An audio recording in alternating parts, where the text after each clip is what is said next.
ஓம் சஹ்னா பவது சஹ்னௌ புனக்து சஹ வீர்யங்கரவாவஹை தேஜஸ்வினாவதீதமஸ்து மா வித்விஷாவஹை. ஓம் சாந்தி சாந்தி சாந்தி. ஹரி ஓம் ஸ்ரீ குருப்யோ நமஹ. ஹரி ஓம்.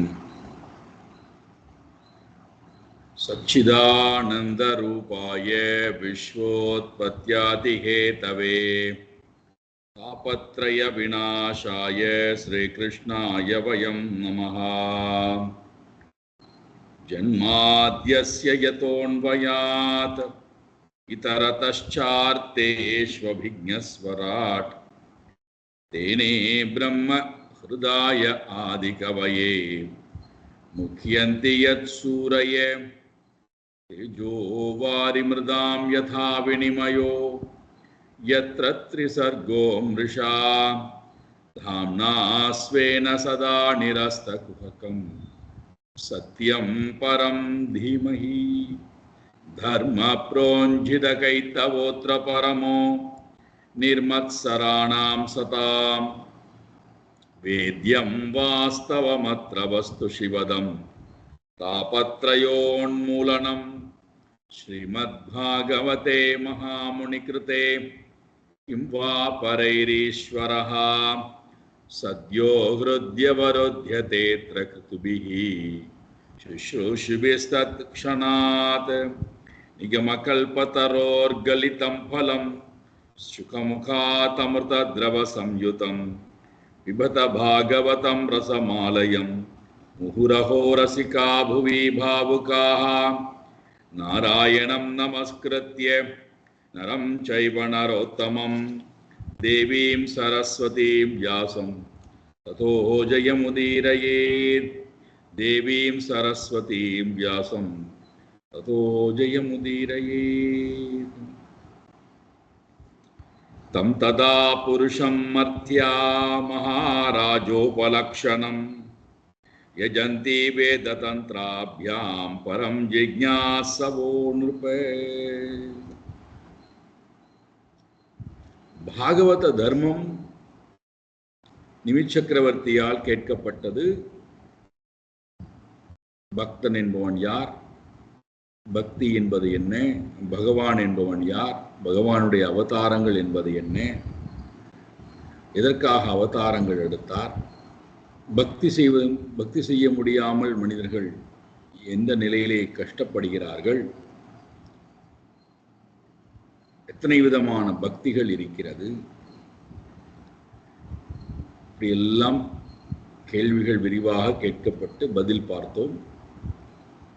கடைசியாக இறைவன் இந்த உலகத்திலே எப்படி ஆராதிக்கப்படுகிறான், எந்தெந்த யுகத்திலே எப்படி ஆராதிக்கப்படுகிறான், இறைவனை மனிதர்கள் எந்த வர்ணத்திலே எந்த ரூபத்திலே இறைவனை ஆராதிக்கிறார்கள், எந்த நியதி கொண்டு ஆராதிக்கிறார்கள். முதல் நிலையிலே தியானம் என்று சொல்லக்கூடிய நிலையை கொண்டு ஆராதிக்கிறார்கள் நிர்குண ஸ்வரூபியாக. கிருத்த யுகத்திலே, திரேதா யுகத்திலே வேதங்களை கொண்டு யாகங்களின் மூலமாக தேவதா ஆராதனை என்பது செய்யப்படுகிறது. துவாபர யுகத்திலே இறைவனுக்கு ஒரு உருவத்தை கொடுக்கிறார்கள்.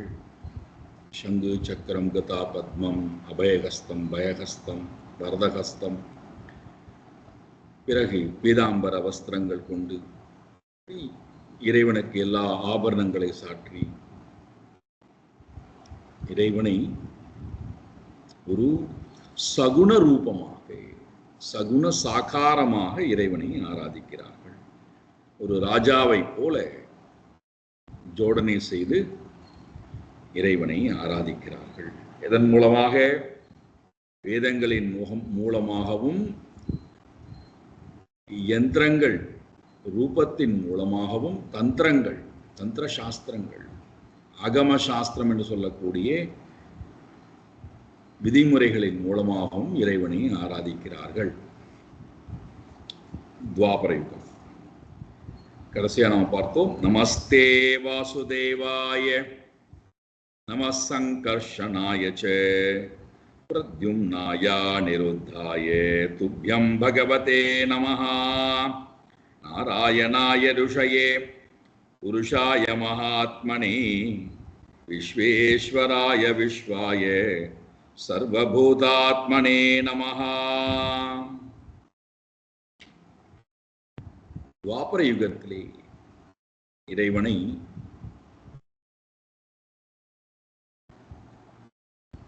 நாராயணனுடைய அம்சமாக இறைவனுக்கு விதவிதமான பெயர்கள் கொடுத்து வாசுதேவாய, வசுதேவருடைய புத்திரனே என்கின்ற பாவத்துடன் கூடியவர்களாய், சங்கர்ஷனாய ஆக்கர்ஷித்துக் கொள்வது, பிரளய காலத்திலே எல்லாவற்றையும் தன்பால் இழுத்து கொள்ளக்கூடிய சக்தி படைத்தவனே என்று இறைவனை சகுண ரூபமாக, சகுண சாக்காரம். இப்போ துவாபர யுகம் வரும்போதுதான் சகுண சாக்காரம் என்பது வருகிறது. என்றால் உருவ வழிபாடு. அதற்கு முன்பு வரைக்கும் அக்னி வழிபாடு, தேவதா ஆராதனை என்பது வந்தது. துவாபர யுகம் வரும்போதுதான் ஒரு உருவம், பகவானுக்கு அவதாரத்தினுடைய சிறப்புகளை எல்லாம் சொல்லி அந்த குணங்களை, லீலைகளை, நாமத்தை, ரூபத்தை, சம்பந்தத்தை எல்லாம் ஆராதிக்கக்கூடிய நிலை என்பது வந்தது. என்றால் நாம் ஒருவேளை ரஜோகுணத்தினுடைய பிடியிலே இருந்து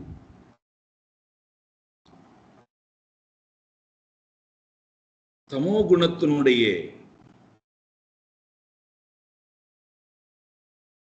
அழுத்தத்தின் காரணத்தினாலே சத்துவகுணத்தை பின்னுக்கு தள்ளிவிட்டு எப்போது நாம் செயல்பட ஆரம்பிக்கின்றோமோ அப்பொழுது இந்த நிலை என்பது வருகிறது. அப்போ அங்கே எது இருக்குண்டான்னா ரஜோகுணம் மேலோங்கி இருக்கும். பின்னாடி தமோகுணத்தினுடைய தாக்கம் வந்துடும். சத்துவகுணமானது பின்னுக்கு தள்ளப்படுகிறது. கடைசியில வந்துடும், சத்துவகுணம் கடைசியில வந்துடும். அதனால தான் நம்முடைய தேடுதல் எல்லாம் பாருங்கள், ரஜோகுணம் இருக்கிறதுனாலையும் தமோகுணம் இருக்கிறதுனாலையும் அர்த்தத்தையும் காமத்தையும் தான் முதல்ல பூர்த்தி செய்யணுங்கிற எண்ணத்துக்கு வருவோம். எவ்வளவு அழகான ஒரு பாருங்கள், சிந்தனை பாருங்கள். வாழ்க்கையில எது உனக்கு லட்சியம்டான்னா அர்த்த காமம் தான் முதல்ல பிரதான லட்சியம். அதுக்கு பிறகு எனக்கு நேரம் கிடைத்தால் நான் தர்மத்துக்கும் மோட்சத்தை பற்றியும் சிந்திப்பேன். அப்போ சத்துவகுணம் எங்க போயிடுது? மூன்றாவதாக போய்விட்டது. இல்லை நீங்க இவர்களெல்லாம் நல்லவர்களா கெட்டவர்களா, நல்ல வாழ்க்கை வாழக்கூடியவர்களா எங்கெல்லாம் நீங்க ஆராதிக்க வேண்டாம், என்ன சிந்திக்க வேண்டாம். யாராக இருந்தாலும் சரி, எந்த குலத்திலே பிறந்திருந்தாலும் சரி, இந்த குணதோஷமானது ரஜோகுணமானது மேலோங்கி வந்துடும். எப்போ? துவாபர யுகத்துல. அப்போ ரஜோகுணம் மேலோங்கி தமோகுணத்தை கூட சேர்த்துக்கும். சத்துவகுணம் கீழே போயிடும். சத்துவகுணத்தை அடிமைப்படுத்தக்கூடிய நிலைதான் இருக்குமே தவிர சத்துவகுணத்தினுடைய செயல்பாடுகளை ஏற்றுக்கொள்ளக்கூடிய மனோநிலையிலே இருக்க மாட்டோம். அதனுடைய வெளிப்பாடுதான் மகாபாரதம். ரஜோகுணம் மேலோங்கி வந்ததற்கு பிறகு துரியோதனன் தமோகுணத்தினுடைய உச்சத்தில் இருக்கக்கூடிய கூட்டத்தை எல்லாம் தன்பால் அடிமையாக வைத்துக் கொண்டு சத்துவகுண பிரதானியாக இருக்கக்கூடிய விதுரர், சத்துவகுண பிரதானிகளாக இருக்கக்கூடிய பஞ்ச பாண்டவர்கள், சத்துவகுண பிரதானியாக இருக்கக்கூடிய கிருஷ்ண அவதாரம், இவர்கள் எல்லோரையுமே என்னென்னலாம் செய்தார் என்பதை நாம் பார்க்கிறோம். மகாபாரத இதிகாசத்திலே பார்க்கிறோம். அப்போ சத்துவகுணம் என்பது அடிமை செய்யப்படும். சத்துவகுணத்தினுடைய செயல்பாடுகள் மதிக்கப்படுவது கிடையாது, விரும்பப்படுவது கிடையாது. அப்போ இறைவனை ஆராதித்தல் என்பது கூட தன்னுடைய சுயநலத்துக்காகத்தான் இருக்குமே தவிர எனக்கு என்ன கிடைக்கும், அர்த்த காமம் அதுல எனக்கு என்ன கிடைக்கும்? அதற்காக இறைவனை ஆராதிப்பேன், அதற்காக இறைவனுக்கு யாகங்கள் செய்வேன், அதற்காக இறைவனுக்கு பூஜை செய்வேன், அதற்காக இறைவனுக்காக நான் விரதங்கள் இருப்பேன், தபஸ் பண்ணுவேன், தானங்கள் கொடுப்பேன், எல்லாருக்கும். எதுக்கான அடிப்படை நோக்கம் என்ன? அர்த்த காமார்த்தம். இந்த குண மேம்பாடுகள் கொண்டவர்கள் இறைவனுடைய விதவிதமான சகுண ரூபத்தை பூஜிக்கிறார்கள். மந்திரங்கள் சொல்லி, ஸ்தோத்திரங்கள் சொல்லி. அதனால நீங்க பார்த்தீங்கன்றால் வேதங்களை விட ஸ்தோத்திரங்கள் பிரதானியமா இருக்கும். ஸ்துதி பாடுவது என்பது பிரதானமா இருக்கும். எப்போ அந்த துவாபரயுகம் வந்தாச்சுனால நம்முடைய மனசுல ரஜோகுணம் மேலோங்கி வந்துவிட்டு என்றால் ஸ்துதி ஆரம்பிச்சு. ஆனால் தான் இங்க ஸ்துதியை போட்டிருக்காரு பாருங்கள்.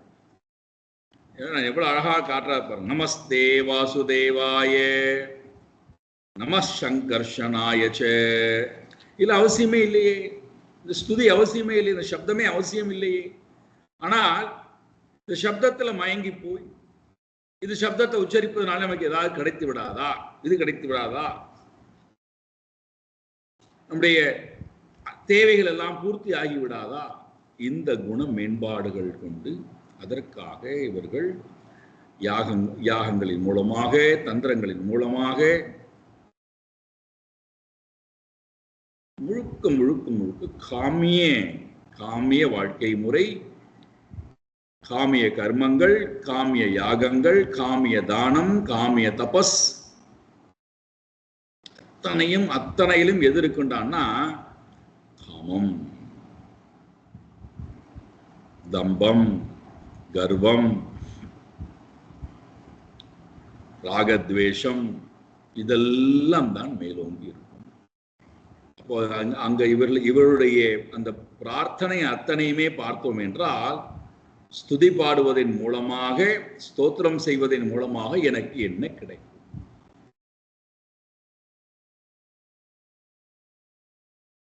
இந்த மனோநிலைக்கு நாம் தள்ளப்பட்டு விடுகிறோம். இப்ப இங்க சத்துவ குணத்துக்கு என்ன வேலை? உபனிஷத் படிக்க வேண்டுமே, கீதை படிக்க வேண்டுமே, பிரம்மசூத்திரம் படிக்க வேண்டுமே,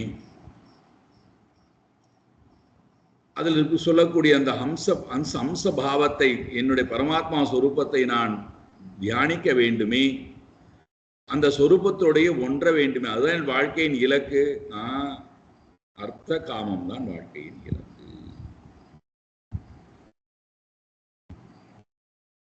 அதெல்லாம் பூர்த்தியாகி அதெல்லாம் கிடைத்ததற்கு பிறகு மெதுவாக இவர்கள் தர்மத்தை பற்றியும் மோட்சத்தை பற்றியும் சிந்திக்க வருவார்கள். அதற்குள்ள இந்த ரஜோகுணமும் தமோகுணமும் முழுமையாக நம்முடைய மனதை ஆட்கொண்டு சத்துவகுணத்தை செயல்படாமலேயே விட்ட காரணத்தினாலே திடீரென்று போய் சத்துவகுணத்திலே நின்று கொண்டு நான் உச்சாரம் செய்ய போகிறேன், சாஸ்திரங்கள் கற்கப் போகிறேன், தியானம் பண்ண வரப்போகிறேன் என்றால் எதுவுமே உள்ளுக்குள்ளே புரியாமலே தான் இருக்கும்.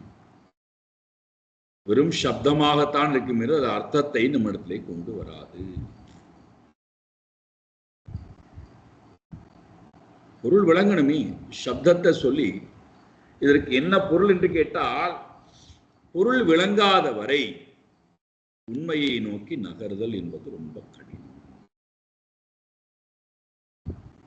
சொல்லிய பாட்டின் பொருள் உணர்ந்து சொல்லுவார். அது இல்லை. வெறும்னா என்ன பண்றோம்? ஸ்துதி பாட ஆரம்பிக்கிறோம். ஓம் ஸ்ரீ மாத்ரே நமஹா, ஸ்ரீ மகாராஜ்யே நமஹா, ஸ்ரீமத் சிம்ஹாசனேஸ்வரியே நமஹா, சிதக்னி குண்ட சம்பூதாயே நமஹா. என்ன அர்த்தம்? அதெல்லாம் தெரியாது. பின் எதற்காக சொல்லுகிறாய்? எல்லோரும் சொல்லுகிறாய், நாங்களும் சொல்றோம். சொன்னா எனக்கு என்ன வேணும்? எனக்கு எல்லாம் கிடைச்சிடணும், கஷ்டங்கள் நிவர்த்தியாகிவிட வேண்டும். அப்ப நம்ம எங்க வந்துடணும்னா அர்த்தார்த்தி, ஜிக்ஞாசு கூட வரல.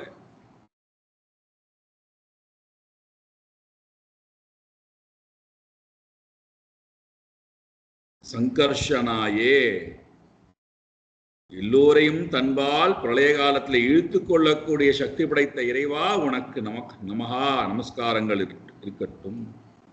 இந்த முறையிலே ஸ்துதியானது, ஸ்தோத்திரமானது. அதனால்தான் வேதங்களை உச்சரிப்பதை விட, அந்த வேதத்தினுடைய கடைசி வேதாந்தத்தை அறிந்து கொள்வதை விட ஸ்தோத்திரங்கள் ரொம்ப பிராபல்யமாக ஆகிவிட்டது. ஸ்துதி பாடுதல் என்பது பிராபல்யமாக ஆகிவிட்டது. அதுலேயும் ஸ்துதி பாடினது பிறகு கடைசியில பலஸ்ருதி ரொம்ப ரொம்ப பிராபல்யமாகிவிட்டது.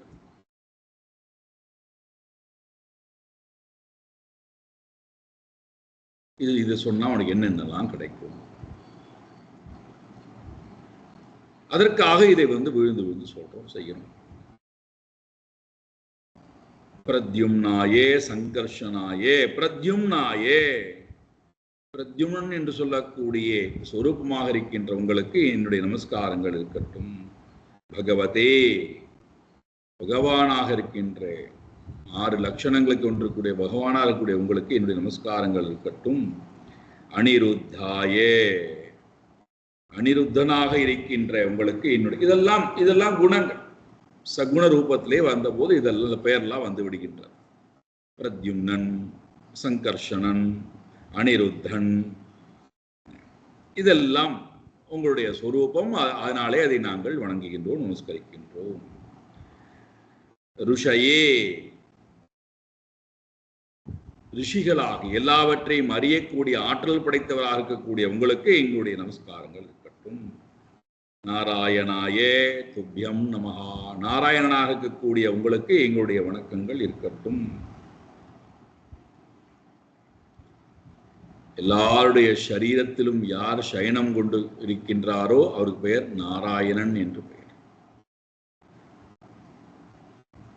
எல்லாருடைய சரீரத்திலும் சயனம் கொண்டிருக்கு. அதனால தான் இறைவனை வந்து சயன கோலத்துல பார்க்கிறோம். அது என்ன எதை காட்டுறதுனா நம்முடைய சரீரம், இந்த சரீரத்துக்குள்ளே அது இன்னும் அழகாக காமித்திருக்கிறார்கள். வைஷ்ணவ சம்பிரதாயத்தில் பார்த்தோம் என்றால், எல்லா விஷ்ணு ஆலயங்களையும் பார்த்தோம் என்றால், இறைவனுக்கு வந்து பாம்பனையிலே பள்ளி கொண்டிருக்காராம். என்ன அழகான கற்பனை! பாம்பு என்பது நம்முடைய சக்கரத்தை காட்டக்கூடிய மூலாதாரம், சுவாதிஷ்டானம், மணிப்பூரகம், அநாகதம், விசுத்தி, ஆக்ஞா. அதுல இந்த பரமாத்மா உள்ளுக்குள்ள நிறைஞ்சிருக்கார். யார் ஒருவனுக்கு இந்த ஆதாரங்களை தட்டி எழுப்ப தெரிந்து தன்னிடத்திலே இவனால் தியானிக்க முடிந்தது என்றால் தனக்குள்ளேயே அந்த பரம்பொருளை இவன் பார்க்கலாம். என்ன அழகு பாருங்கள்! ஆனந்தமா பாம்புல யாராவது அமைதியா படுத்துங்க முடியுமா? என்ன கற்பனை! அழகான கற்பனை. யார் ஒருவனிடத்திலே மனமானது போனது என்றால் அந்த மனம் முழுமையாக தன்னுடைய விஷத்திலிருந்து விடுபட்டு, மலத்திலிருந்து விடுபட்டு,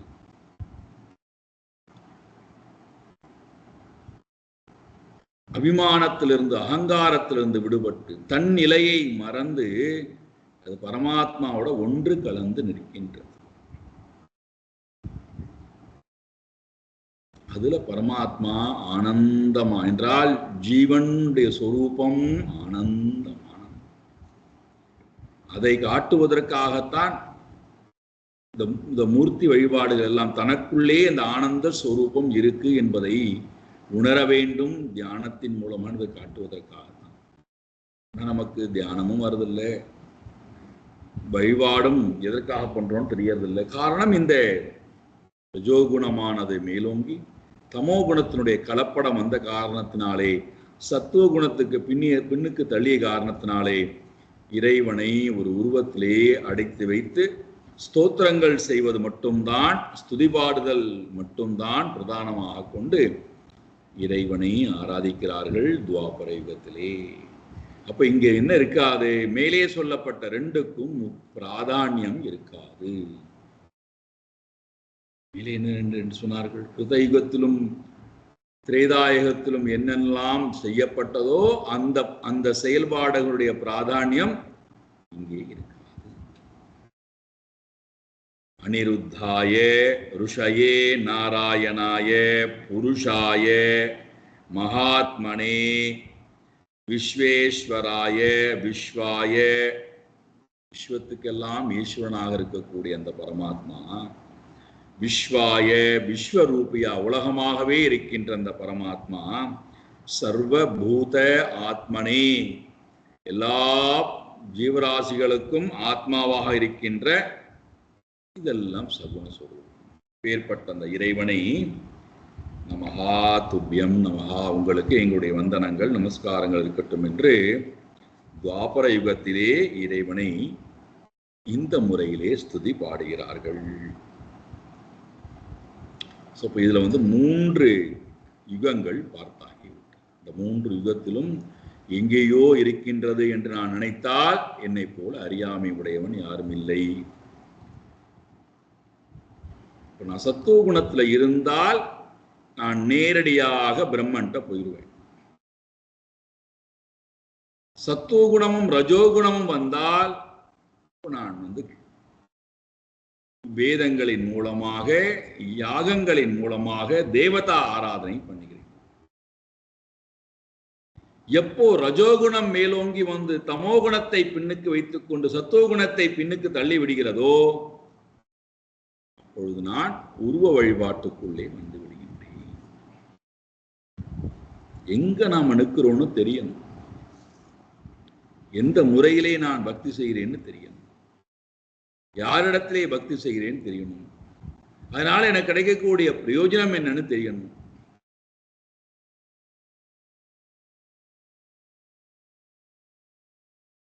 அழகான ஒரு வழிகாட்டுதல் பாருங்கள் சாஸ்திரம். சரி, இப்போ கடைசி யுகத்துக்கு வருகிறோம்.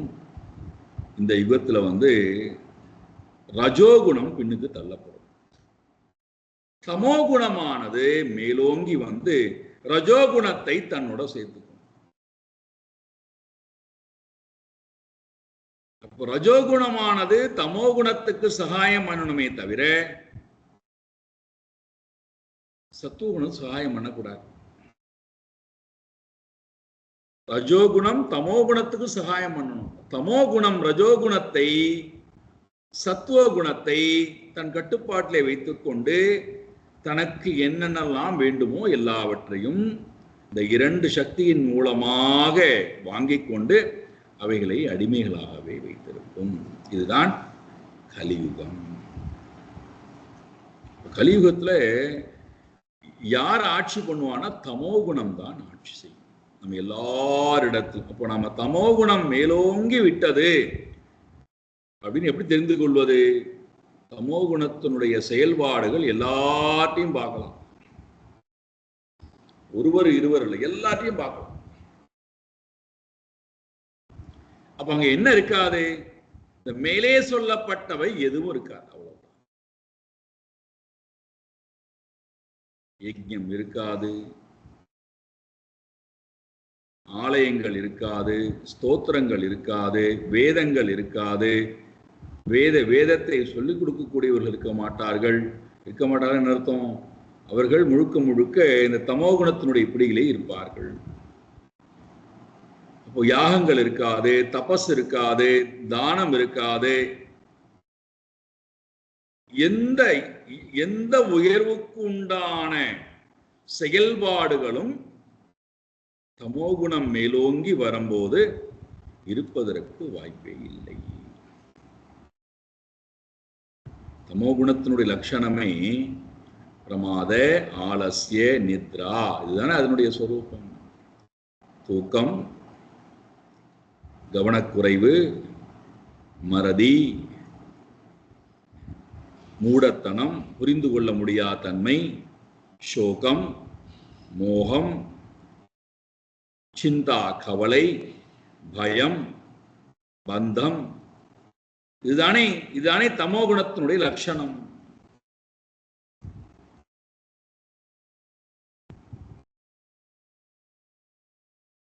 அதான் நேற்றைக்கு ஒரு செய்தியை பார்த்தேன் செய்தித்தாள்ல. சீனா, நம்ம பக்கத்து நாடு சைனா, உலக நாடு அத்தனையும்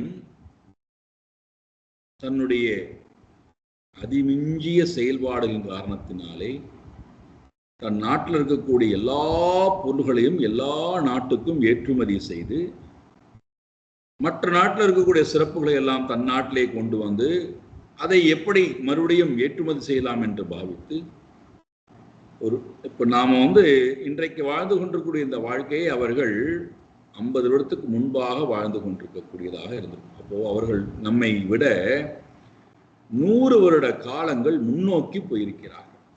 எல்லா நாடுகளையும் பார்க்கும் தோறும் அவர்களுடைய வளர்ச்சி என்பது 100 வருட காலங்கள் வளர்ச்சியிலே இருக்கிறார்கள்.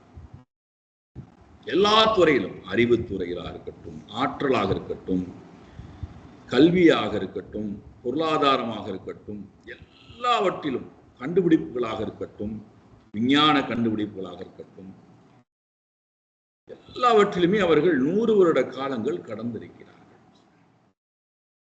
அவ்வளவு செல்வ வளம் இருக்கிறார். ரொம்ப வருடத்துக்கு முன்பு நான் படித்தேன், 175 நாடுகள் சீனாவினுடைய கட்டுப்பாட்டுக்குள்ள, நேரடி கட்டுப்பாட்டுக்குள்ள. இன்னும் சொல்ல போனால் அவ்வளவு கடன்களை கொடுத்துவிட்டு அவர்களால் திருப்பி அடைக்க முடியாத நிலை ஏற்பட்டு முழுக்க முழுக்க இப்ப சீனாவினுடைய என்றைக்கு வேணால் சீனா நேரடியாக உள்ளே இறங்கி அந்த நாடுகளை தன் கைவசப்படுத்திக் கொள்ளலாம். இப்போ மறைமுகமாக கைவசப்படுத்தி இருக்கிறார்கள்.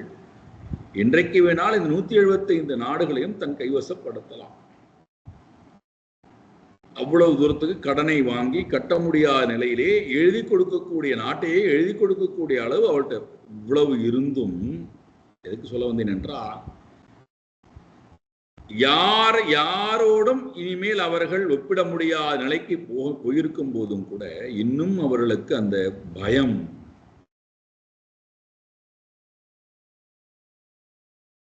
அந்த பயத்தினுடைய வெளிப்பாடு இன்னும் பக்கத்து நாடுகளை சிண்டி பார்க்க வேண்டும், பக்கத்து நாடுகளை அடிமைப்படுத்த வேண்டும். தன்னை விட யாரும் எந்த நாடும் வளர்ந்து விடக்கூடாது, உயர்ந்து விடக்கூடாது. ஆகையினாலே அந்த நாட்டை நேரடியாக குறிவைப்பதற்கு பதிலாக, அந்த நாட்டை தன் கட்டுப்பாட்டிலே கொண்டு வருவதற்கு பதிலாக, பக்கத்து நாடுகளை எல்லாம் தன் கட்டுப்பாட்டிலே கொண்டு வருவதற்கு அவர்களுக்கு சகாயம் செய்வதை போல செய்து, அவர்களுடைய நாட்டில் ஏதாவது வளர்ச்சிகள் தேவைப்பட்டால் அதற்கு உண்டான பணத்தை இவர்கள் கொடுப்பதை போல கொடுத்து அந்த நாட்டை தன் கட்டுப்பாட்டை கொண்டு வந்து தன்னுடைய பலத்தை முழுக்க அந்த நாட்டிலே இறக்கி பக்கத்தில் இருக்கக்கூடிய நாடுகளுக்கு பயத்தை கொடுத்து அவர்களை அமைதி இல்லா நிலையிலேயே வைத்திருந்து, முடிந்தால் நேரம் வாய்த்தால் அவர்களையும் தன் கட்டுப்பாட்டிலே கொண்டு வருவதற்குண்டான முயற்சி. இது எதை காட்டுகிறது? எல்லாம் உன்னிடம் இருக்கு, எல்லா பலம் உன்னிடம் இருக்கு, ஆனால் எப்பொழுதுமே பயத்தோடையே இருக்கு. சரி, எதற்கு இதை சொல்ல வந்தீர்கள் அப்படின்னு கேட்டா, இந்த தமோ குணத்தினுடைய லட்சணம் எப்பொழுதுமே பயம் பயம் பயம். பயத்தினுடைய வெளிப்பாடுதான் எதையுமே நான் இழப்பதற்கு தயாராக இல்லை, எதையும் நான் விட்டுக் கொடுக்க தயாராக இல்லை. அதனால என்ன பண்றது? எல்லாவற்றையும் நானே வைத்துக் கொள்வேன். என்னுடைய பொருளும் என்னுடைய பொருள், மற்றவர்களுடைய பொருளும் என்னுடைய பொருள், உலகத்தினுடைய எல்லா பொருளும் என்னுடைய பொருள்.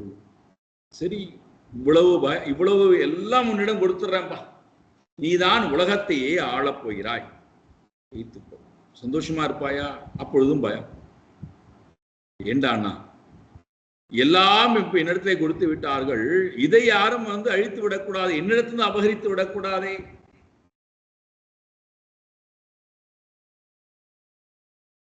தமோ குணம் எதுவரை மேலோங்கி இருக்கிறதோ அதுவரைக்கும் நம்மிடத்திலிருந்து பயம், பந்தம், கவலை, துக்கம் இவைகள் நம்மை விட்டு நீங்காது. இப்பேற்பட்டவர்கள், இந்த குணத்தினுடைய பிடியிலே இருக்கக்கூடியவர்களுக்கு ரஜோகுணத்தை கொண்டு,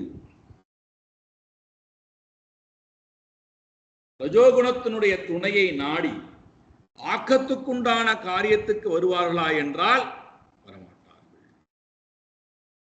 மற்றவர்களை உயர்த்துவதற்குண்டான செயல்பாட்டுக்கு வருவார்களா என்றால் வரமாட்டார்கள். மற்றவர்களுக்கு போய் உதவி செய்யக்கூடிய இடத்துக்கு வருவார்களா என்றால் வரமாட்டார்கள்.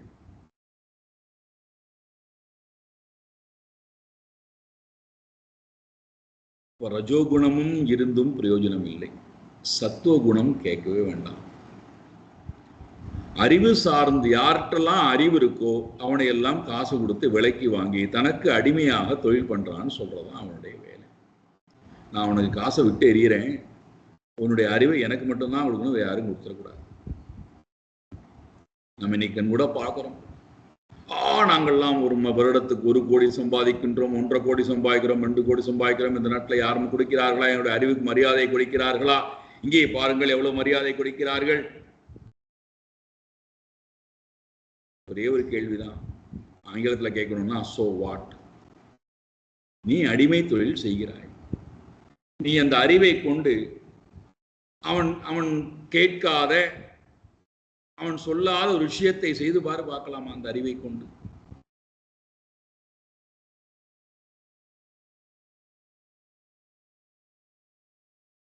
அறிவு என்பது அவனுக்கு உபயோகமா இருக்கணும், அவனுடைய நன்மை தீமைக்கு அது பிரயோஜனப்படுறதா இருக்கணும். இப்படி இருந்தால், அடிமை தொழில் செய்வதாக இருந்தால், அவன் சொல்லுவதை கேட்டு அதற்கேற்ப சிந்திப்பதாக இருந்தால் நாம் அங்க இருக்கலாம். அதுக்காக அவன் நமக்கு காசை விட்டு எறிகிறான். நாம நம்முடைய சுயமாக சிந்தித்து ஒரு காரியத்தை செய்ய முடியுமா? அதற்குண்டான ஆற்றல் நமக்கு இருக்கிறதா? அதை அவர்கள் விடுவார்களா என்றால்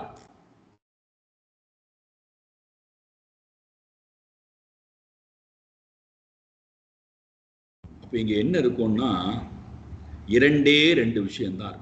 இந்த கலிபாவம், கலகம் என்றாலே துன்பம் அர்த்தம். நம்முடைய மனம் எப்பொழுதுமே துன்ப நிலையிலேயே இருக்கக்கூடிய மனம். காரணம் தமோகுணம். தமோகுணம் ரஜோகுணத்தை தன்னோட சேர்த்துக்கும். சத்துவ குணத்தை எப்பொழுதுமே விரும்பும். சத்துவகுணம் தேவையே இல்லை. நினைச்சு பாருங்கள், நாம ஏதோ யுகத்துல இருக்கிறோம்னு நினைச்சுக்கிறோம். இப்போ இந்த யுகம் இப்படின்னு எல்லாமே நம்முடைய மனம்தான். தமோகுணத்துல இருக்கும்போது, நாம தமோகுணத்துல இருக்கும்போது யாராவது ஆக்கத்துக்கு உண்டான காரியத்தை நமக்கு அவங்க மேல கோவந்தனம் வருகிறது. யாராவது அறிவு சார்ந்த யாராவது பேசினா நம்ம விரும்புறோமா அந்த அறிவு சார்ந்த மக்களை? அது வீடாக இருந்தாலும் சரி, சமூகமாக இருந்தாலும் சரி, நாடாக.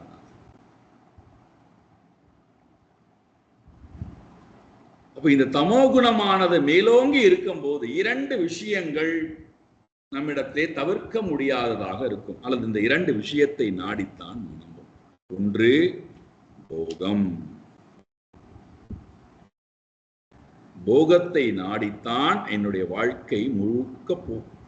இன்பங்களை நாடி எல்லா இன்பத்தையும் சேர்த்துக்கொள்ளும். இன்பம் இன்பம் இன்பம்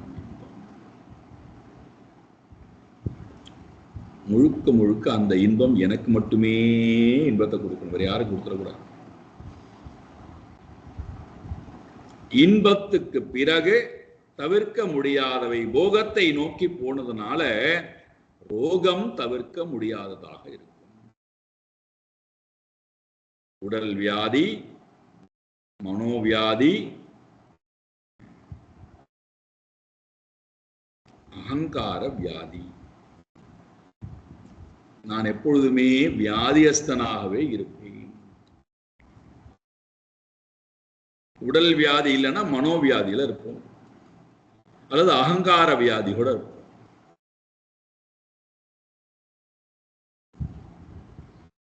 போகம், போகத்தினாலே ரோகம். அப்ப இங்க என்ன வராது? இந்த கலியுகத்துல இருக்கும்போது யோகத்தை பற்றி சிந்தனை இல்லை. இங்க யோகம்னா உடனே இன்றைக்கு புற்றீசல் போல முளைத்திருக்கின்றல்லவா யோகா யோகா யோகா வகுப்புன்னு சொல்லி விதவிதமான ஆசனங்களை போடுவது, விதவிதமான பயிற்சிகள் பண்ணுவது, அந்த யோகத்தை பத்தி பேசல. அதெல்லாம் உடல் பயிற்சிக்கு உண்டான விஷயங்கள்.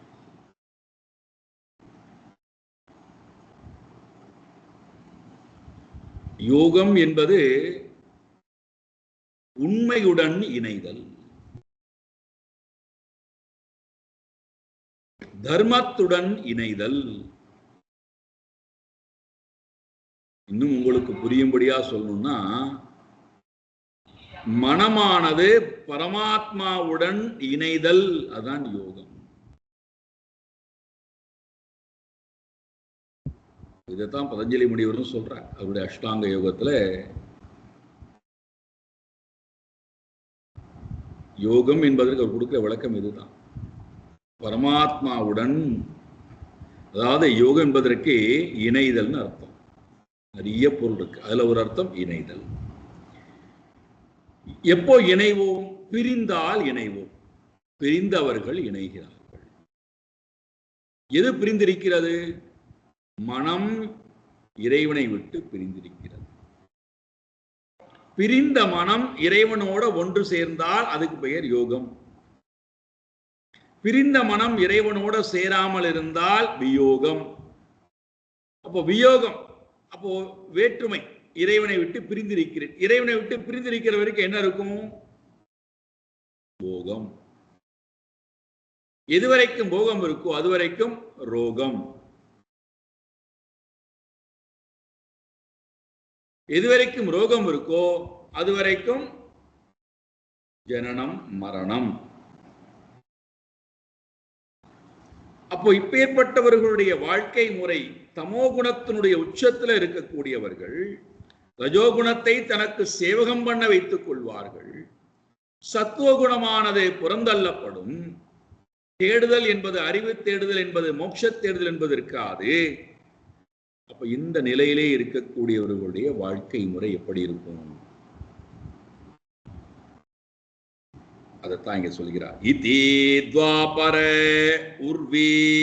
உர்வீஷ ஸ்துவந்தி ஜெகதீஸ்வரம் நானா தந்திர விதானேன கலாவபி ததா ஸ்ருணு. உனக்கு நான் இப்பொழுது கலியுகத்தை பற்றி சொல்கிறேனப்பா, கொஞ்சம் காது கொடுத்து கேள்கிறார். கலியுகத்துல என்ன இருக்குமா? கலவு அபி, கலியுகத்தில் கலகம் நிறைந்த யுகத்தில். இப்ப கலகம் என்பது என்னது? நம்முடைய மனம் கலங்கி போயிருக்கக்கூடிய நிலை.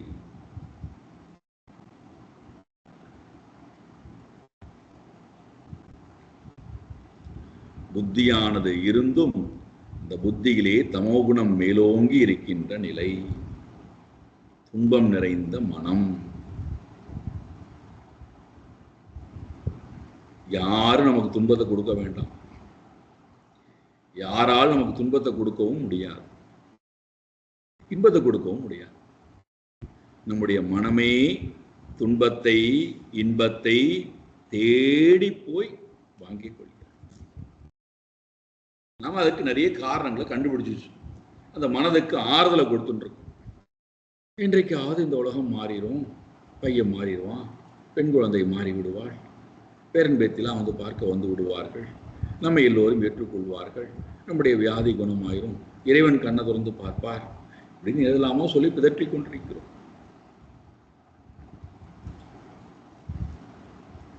தமோகுணத்தினுடைய வெளிப்பாடு. அந்த தமோகுணம் மேலோங்கி இருக்கும் போது நானா தந்திர விதானேன, பலதரப்பட்ட தந்திரங்கள், தந்திர செயல்பாடுகளின் மூலமாக, தாந்திரீகம் சொல்றோம் அல்லவா, விதவிதமான செயல்பாடு.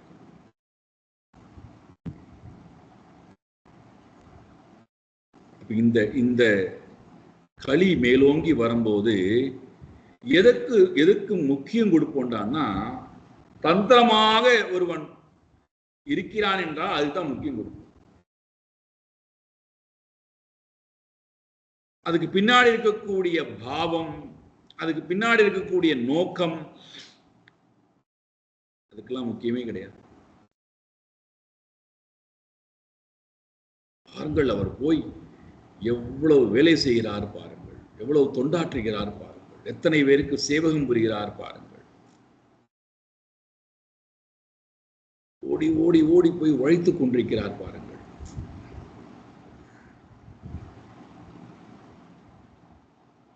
எங்கள்கிட்ட கூட நிறைய பேர் வந்து கேட்கறது உண்டு,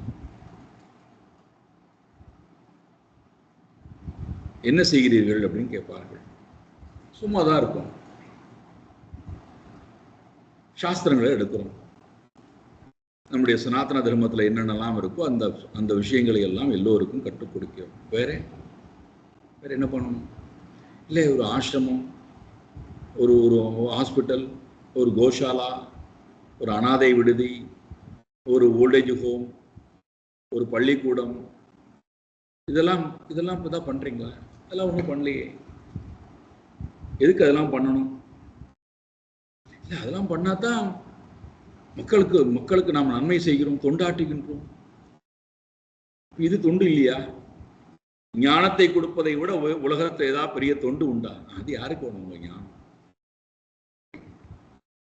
இது பாருங்கள், ஆயிரக்கணக்கான பேருக்கு போய் சேருகிறது. அவ்வளவு பெரிய தொண்டாற்றுகிறார்கள். நீங்க சும்மா உட்காந்து கொண்டு கீதையை சொல்லிக் கொடுக்குறேன், உபநிஷதம் சொல்லிக் கொடுக்குறேன், பிரம்மசூத்திரம், யாருக்கு வேணும் உங்க அறிவு?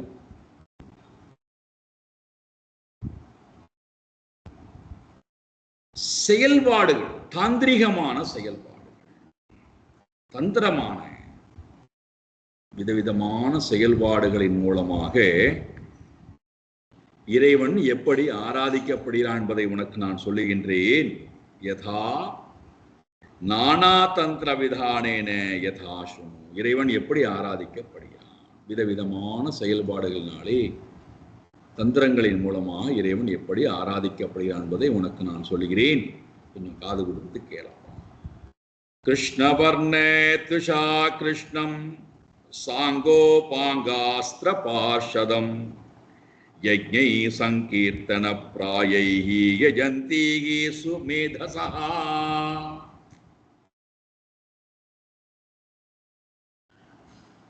சாங்க உப அங்கம். நம்முடைய உடம்புல நிறைய அங்கங்கள் இருக்கு. கைகள், கால்கள், இந்திரியங்கள், மனது, பிராணன், உடல்.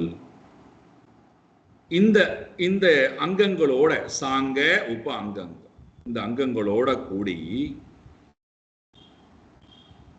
இறைவனை நான் ஆராதிக்கணும். இப்ப அப்படி ஆராதிக்கும் போது என்கிட்ட எப்படி அங்கங்கள் இருக்கோ அதே போல இறைவனுக்கு ஒரு அங்கத்தெல்லாம் கொடுக்கிறேன்.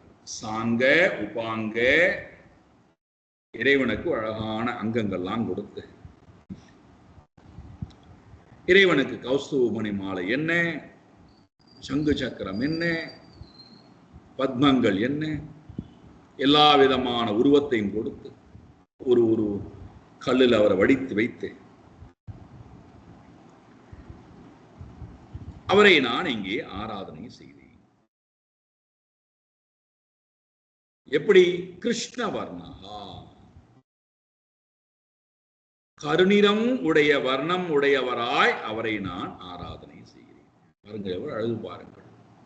தமோகுணம் மேலோங்கி வரும்போது கருமைக்குத்தான் ரொம்ப பிராதானியம். மனம் இருளடைந்து இருக்கின்ற காரணத்தினாலே இருள் சூழ்ந்த வாழ்க்கைக்குத்தான் பிராதானியம். எங்களுக்கு புரியலையே. கருமை என்பது என்னடான்னா, இருள் வரும்போது என்ன வருகிறது, முன்னாடி என்ன பொருள் இருக்குன்னு தெரியாது. முதல் தோஷம். இருள் வரும்போது என் முன்னாடி என்ன பொருள் இருக்கிறது தெரியாது, அப்போ மறைத்து விடுகிறது. இரண்டாவது, நான் அடைய வேண்டிய இடத்தை எனக்கு காட்டி கொடுக்க, அதையும் மறைத்து விடுகிறது. நான் அடைய வேண்டிய இடம், பாதையும் தெரிவதில்லை, அடைய வேண்டிய இலக்கும் தெரியவில்லை. ஆனா முன்னாடி பொருள் இருக்கு. இந்த பொருள் தான் நான் அடைய வேண்டிய பொருள்னு தெரியாது, மறைத்திருக்கிறது. இந்த பாதை, இந்த வழியாகத்தான் போவேன்னு சொல்ற பாதையும் எனக்கு காட்டி கொடுப்பதில்லை. மாறாக இருள் வரும்போது தவறான பாதையை தேர்ந்தெடுக்கின்றேன், தவறான இலக்கை நோக்கியும் போகிறேன். இருள் வரும்போது செயல் இல்லா தன்மை அல்லது செயலானது எந்த இலக்கை நோக்கி போக வேண்டுமோ அந்த அந்த இலக்கை நோக்கி போகாமல் தடுத்து நிறுத்தும் தன்மை படைத்தவை. எந்த இலக்கை நோக்கி நான் போகக்கூடாதோ அந்த இலக்கை நோக்கி என்னை தள்ளும் தன்மை படைத்தவை. இருள் வரும்போதே நம்முடைய ஆனந்தம் அபகரிக்கப்படுகிறது, துக்கம் வந்து விடுகிறது, பயம் வந்து விடுகிறது. இப்ப இருமை கருமை இருள் என்பது கிருஷ்ண உருவம் என்று சொன்னால், இங்கே நான் அந்த இருள் சூழ்ந்து இருக்கக்கூடிய கருநிறம் உடைய கிருஷ்ணவர்ணம் கிருஷ்ணம், கிருஷ்ணவர்ணனாக இருக்கக்கூடிய கிருஷ்ணனை, அந்த அவதார கிருஷ்ணனை நான் ஆராதிக்க ஆரம்பிக்கின்றேன். எப்பொழுது என்னுடைய மனதிலே இந்த கல்மஷமான தமோகுணமானது மேலோங்கி வந்து விட்டது என்றால், கிருஷ்ணவர்ணம் உடைய கிருஷ்ணனை, அந்த உருவத்தை நான் ஆராதிக்கின்றேன். இப்ப இவர்களுக்கு இந்த தமோகுணம் மேலோங்கி இருக்கிறதுனால உடல் செயலற்று கிடைக்கிறது. பிராணன் ரொம்ப கஷ்டப்பட்டு போய் வந்து கொண்டிருக்கிறது. இந்திரியங்கள் செயலற்று போய்விட்டது, துருபிடிச்சு போயிருக்கு இந்திரியங்கள் எல்லாம். நன்மையை கேட்பதை விட தீமையை அதிகமாக வாங்கி வாங்கி வாங்கி வைத்துக் கொள்ளக்கூடிய ஆற்றல் படைத்ததாகிவிட்டது. மனது கேட்கவே வேண்டாம். சோர்வும் கவலையும் துக்கமும் பயமும் மன அழுத்தமும் அதிகமாகி போய் செயலற்ற மனமாக இருக்கிறது. ஆர்வமே இல்லாத, எதுவுமே ஆர்வம் இல்லாத மனமாக இருக்கிறது. ரஜோகுணத்தை கூட வைத்துக் கொள்வதற்கு தயாராக, ரஜோகுணம் வந்தவன் ஏதாவது செய்யலான்னு தோணும். ரஜோகுணத்தை கூட வரவிடாமல் செய்து தமோகுணத்திலேயே அழிந்து வைத்திருக்கக்கூடிய மனம், இப்பேற்பட்டவர்கள் இந்த குணத்திலே மேலோங்கி இருக்கும் போது இவர்களுக்கு இருக்கக்கூடிய ஒரே உபாயம், இறைவனை நிர்குணமாக தியானிக்க முடியாது, அக்னியிலே வேதத்தை கொண்டு தியானிக்க முடியாது, ஈவன் போன துவாபர யுகத்திலே சொல்லப்பட்டிருக்கக்கூடிய இறைவனை உருவத்துடன் கூட தியானிக்க முடியாது. அப்ப இவர்கள் என்ன செய்கிறார்கள்? இவர்களுக்கு உருவ வழிபாடும் முடிவதில்லை, வேதங்களை உச்சரிப்பதற்கும் தயாராக இல்லை, வேதத்தினுடைய அர்த்தத்தை தெரிந்து கொண்டு நிர்குணத்தை தியானிப்பதற்கும் தகுதி இல்லாமல் இருக்கிறார்கள். இந்த குணம் உடையவர்களுக்கு ஒரே ஒரு சாதனம் தான் இருக்கிறது கடைசியிலே. அது என்ன? சங்கீர்த்தன பிராயைஹி யஜ்ஞைஹி யஜந்தி இஹ. இவர்களுக்கு இருக்கக்கூடிய ஒரே உபாயம் சங்கீர்த்தன பிராயைஹி, கீர்த்தனங்கள், சங்கீர்த்தனங்கள், நாம சங்கீர்த்தனத்தின் மூலமாக அந்த பிராயை, அதை பிரதானமாக உடையவர்களாய் யஜ்ஞைஹி யஜந்திஹி, இவர்கள் இறைவனை பூஜைகளால் ஆராதிக்கிறார்கள். அப்ப இங்க இந்த கலி மேலோங்கி வரும்போது இங்க இவர்களுக்கு இருக்கக்கூடிய ஒரே சாதனம் நாம சங்கீர்த்தனம். இந்த ஒரு வார்த்தையை எடுத்துக்கொண்டுதான் எவ்வளவு தவறாக புரிந்து கொள்ளப்பட்டு விட்டது பாருங்கள். அதை எடுத்துக்கொண்டு சேர்த்தவர்களும் எவ்வளவு தவறாக எடுத்துக்கொண்டு சேர்த்து விட்டார்கள் பாருங்கள். கலியுகத்திலே நாம சங்கீர்த்தனம் மட்டுமே உபாயம் இறைவனை அடைவதற்கு, மற்ற எதுவுமே தேவையில்லை அப்ப பாகவதம் முழுக்க பேசவே கூடாது.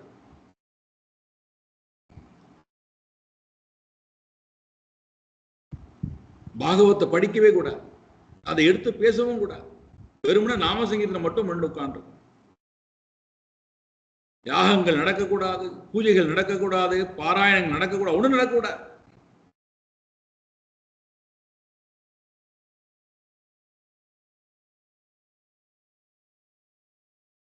இப்ப இங்க சங்கீர்த்தனாய பிராயைஹி யஜ்ஞைஹி யஜந்தி, நாம சங்கீர்த்தனத்தின் மூலமாக இவர்கள் இறைவனை ஆராதனை செய்கிறார்கள்.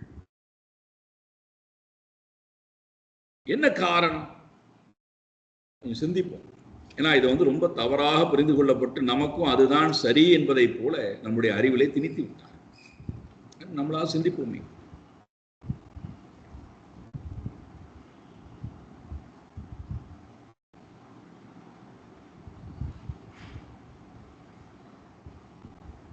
அறிவுபூர்வமாக அனுபவபூர்வமாக நம்முடைய வாழ்க்கையிலேயே பாருங்கள்.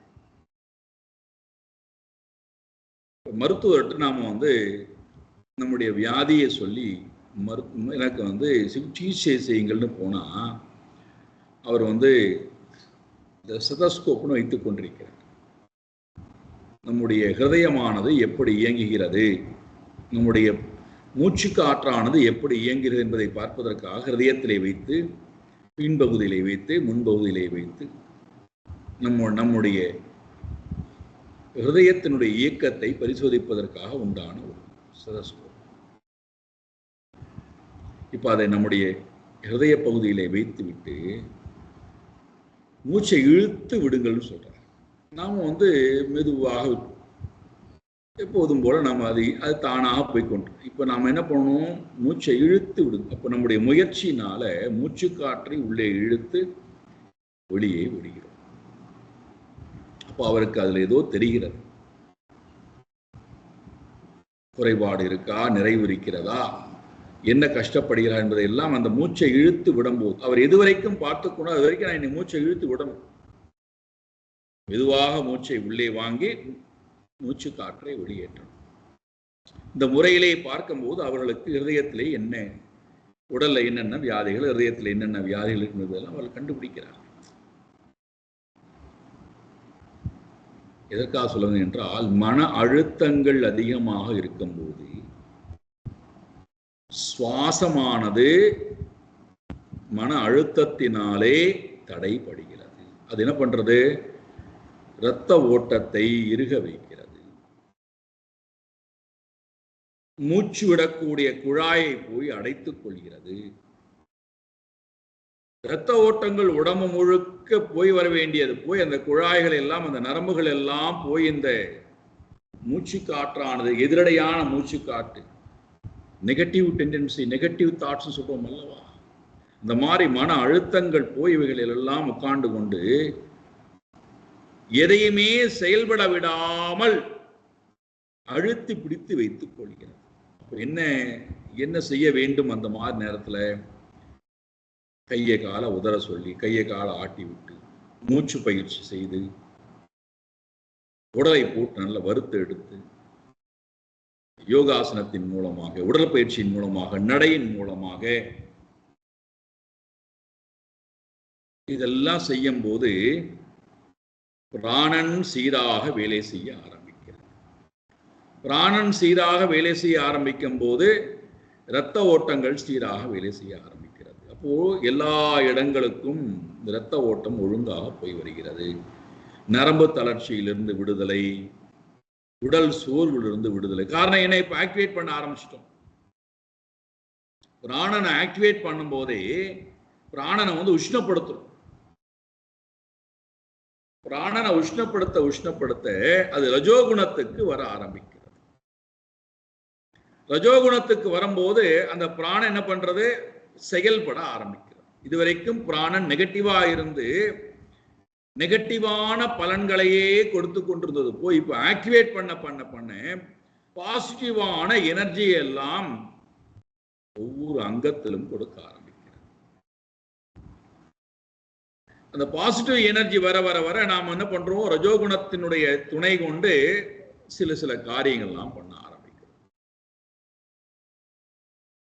தொடர்ந்து நான் தமோ குணத்திலிருந்து ரஜோகுணத்துக்கு வருவதற்கு பிராணனை ஆக்டிவேட் பண்ண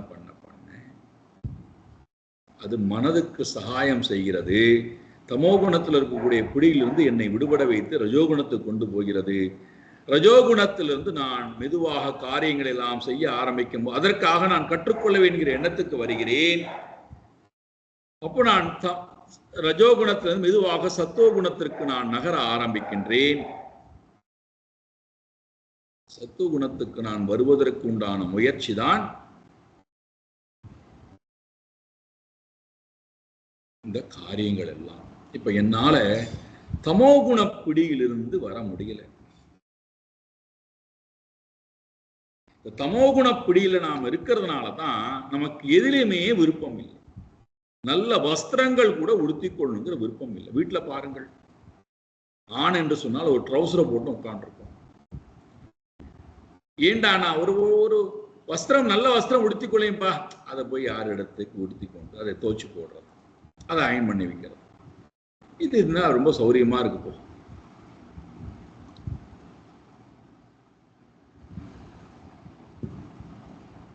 உடை உடுத்திக் கொள்வதிலிருந்து ஆரம்பித்து,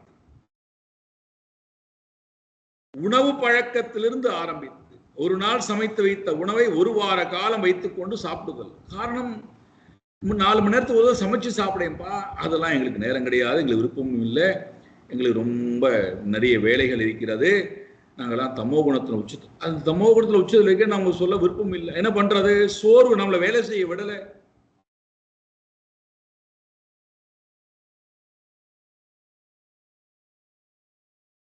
உடையிலிருந்து, உடைமையிலிருந்து, உணவிலிருந்து, எதிலுமே நமக்கு இதை செய்ய வேண்டும், நமக்காக செய்ய வேண்டும், உயர்வுக்காக செய்ய வேண்டுங்கிற எந்த அடிப்படை விருப்பமும் இல்லா தன்மை. அப்ப இவர்களுக்கு பிடித்த ஒரே விஷயம் என்னவென்றால், தமோகுணத்தில் இருக்கக்கூடிய பிடியில இருக்கிறவங்களுக்கு ரஜோகுணத்துக்கு வரணும். அப்போ ரஜோகுணத்துக்கு வரணும்னா என்ன பண்றது? அதனால தான் இன்னைக்கு இந்த 2 விதமான செயல்பாடுகளை நீங்கள் பார்க்கிறீர்கள். தமோகுண பிடியில் இருக்கக்கூடியவர்களுக்கு 2 விதமான செயல்பாடுகள் எப்பொழுதுமே இருக்கும். எதற்காக இந்த 2 செயல்பாடுகள் இருக்கிறது? ஆக்டிவேஷன், தமோகுணத்து ரஜோகுணத்துக்கு வருவதற்கு. சத்துவகுணத்துக்கு இவர்கள் வருவதற்கு விருப்பம் இல்லை. சத்துவகுணத்துல இறைவனை தேடுவதற்கெல்லாம் விருப்பம் கிடையாது.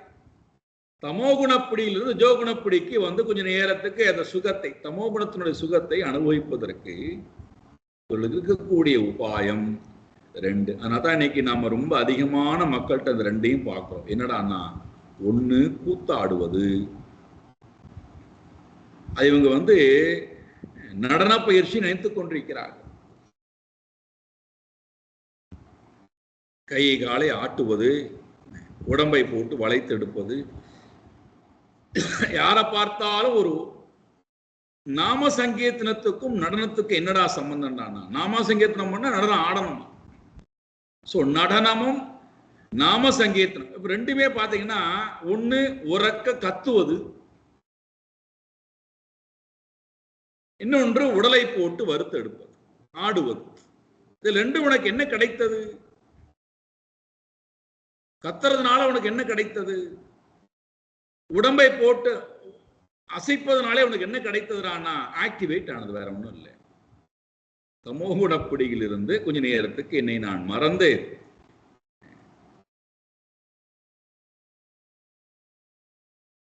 நான் ஆடிக்கொண்டிருந்தேன், ஏதோ சப்தத்தை உச்சாரணம் செய்து கொண்டிருந்தேன். இந்த நேரத்துல எனக்கு என்ன நடந்ததுன்னா, என்னுடைய உடல் அபிமானத்திலிருந்து சிறிது நேரம் விலகி இருந்தேன். தமோகுணப்பிடியிலிருந்து விலகி இருந்தேன். சோம்பேறித்தனம், கவனக்குறைவு, தூக்கம், மறதி, இதிலிருந்து சற்று விலகி இருந்தேன். கொஞ்ச நேரத்துக்கு இதிலிருந்து விலகி இருந்ததுனால, இந்த ரஜோகுணப்படி இருந்ததுனால அது கொடுத்த சுகம், அது எனக்கு கொடுத்த அந்த சுகத்துல கொஞ்ச நேரம் மயங்கி கிடந்து, நாம சங்கீர்த்தனமே சிரேஷ்டமானது, ஆடுவதே சிரேஷ்டமானது.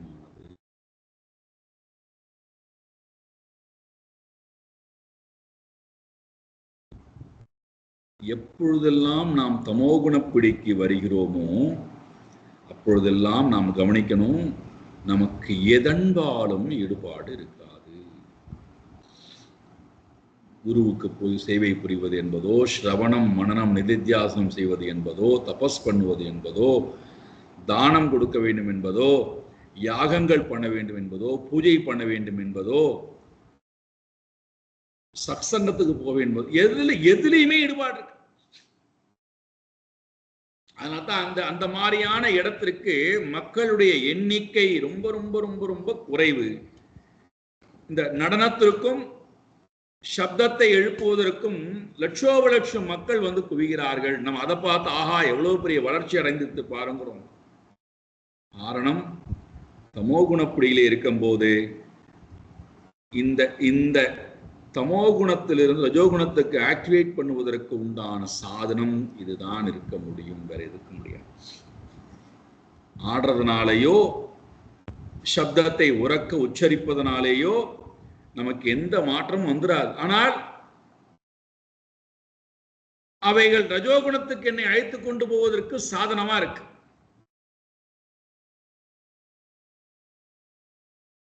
அதனால கலியுகத்திலே நாம சங்கீர்த்தனம் என்பது ரொம்ப ரொம்ப ரொம்ப ரொம்ப சிரேஷ்டமானதாக பிராதானியமாக சொல்லப்பட்டு அதன் மூலமாக இறைவனை ஆராதிக்கிறார்கள். இது ஒரு காரணம். இரண்டாவது காரணம், முக்கியமான காரணம் ஒன்று இருக்கிறது. அது என்ன? சாயங்காலம் பார்ப்போம். ஓம் பூர்ணமதః பூர்ணமிதம் பூர்ணாத் பூர்ணமுதச்யதே பூர்ணஸ்ய பூர்ணமாதாய பூர்ணமேவாவசிஷ்யதே. ஓம் சாந்தி சாந்தி சாந்தி. ஹரி ஓம் ஸ்ரீ குருभ्यो நமः. ஹரி ஓம்.